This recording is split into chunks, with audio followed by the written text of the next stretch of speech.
পাশের কদম গাছে বসে কতটিয়া আমার মনে কষ্ট দিয়া করে করলা বিয়া বন্ধু রে।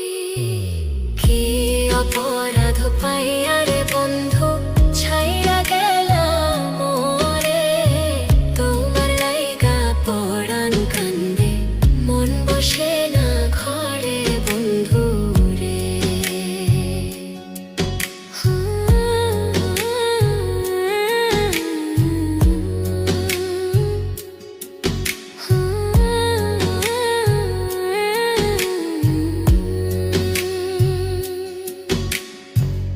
তুমি এখন সুখে